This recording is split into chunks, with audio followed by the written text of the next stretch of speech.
नमस्कार, आप देख रहे हैं सत्य हिंदी और मैं हूं आपके साथ कृति सिंह।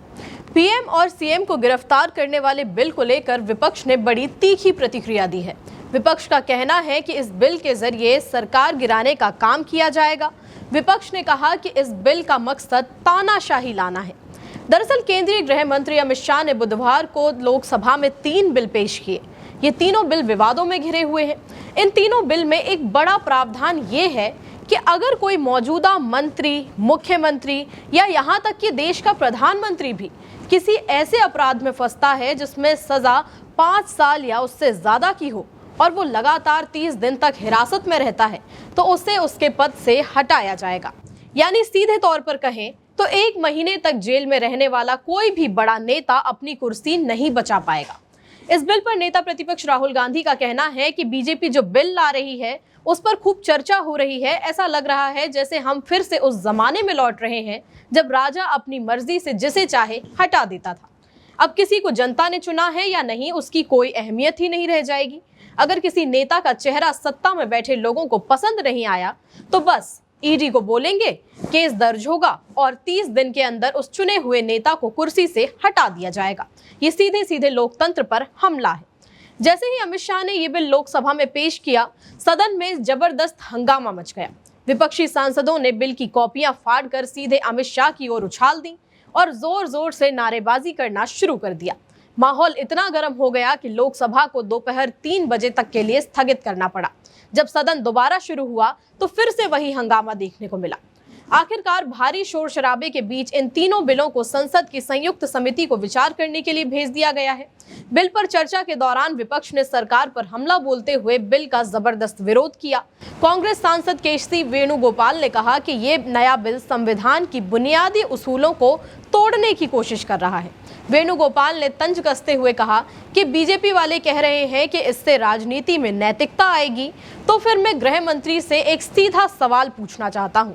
जब आप गुजरात के गृह मंत्री थे और गिरफ्तार हुए थे, तब आपने कौन सी नैतिकता दिखाई थी? Sir, BJP people are telling this bill is to bring morality in politics. Can I ask a question to the Honorable Home Minister? When he was the Home Minister of Gujarat, he had been arrested, sir. Whether he took the morality of that point of time. Venugopal की बात सुनकर अमित शाह का गुस्सा फूट पड़ा। शाह ने जवाब में कहा कि मेरे ऊपर जो आरोप लगे थे वो पूरी तरह झूठे थे, लेकिन फिर भी मैंने कानून का सम्मान करते हुए जेल जाने से पहले खुद इस्तीफा दिया था।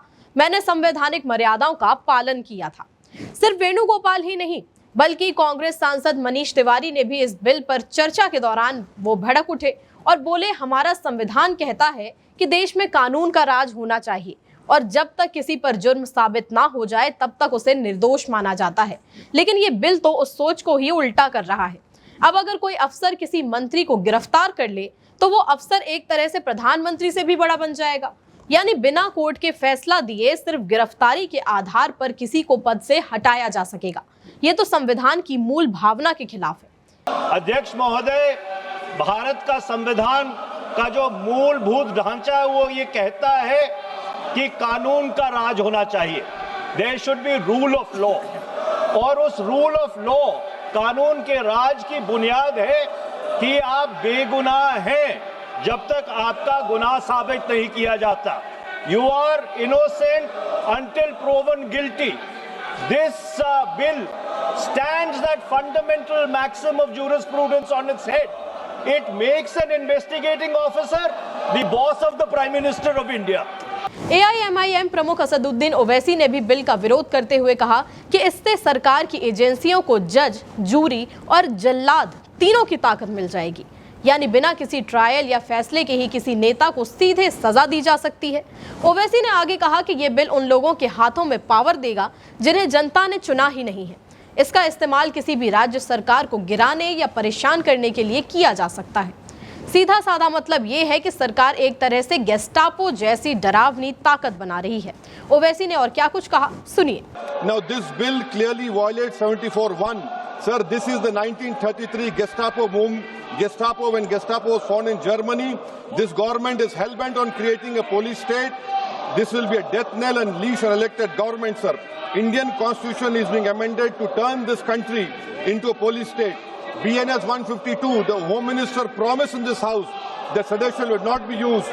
संसद में बवाल सिर्फ बिल को लेकर नहीं हुआ, बल्कि तृणमूल कांग्रेस की सांसद मिताली बाग ने आरोप लगाया कि जब संसद में विपक्ष इस नए बिल का विरोध कर रहा था, उसी दौरान केंद्रीय मंत्री रवनीत सिंह बिट्टू और किरण रिजिजू ने उन्हें धक्का दिया और बदसलूकी की।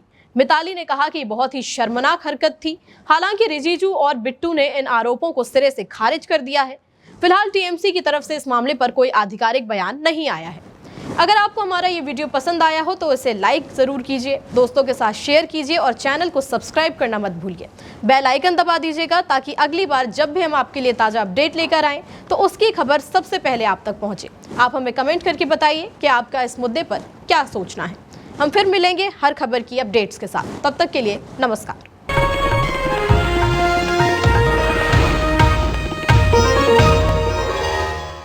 Copyright disclaimer under Section 107 of the Copyright Act 1976. Allowance is made for fair use for purposes such as criticism, comment, news reporting, scholarship, and research.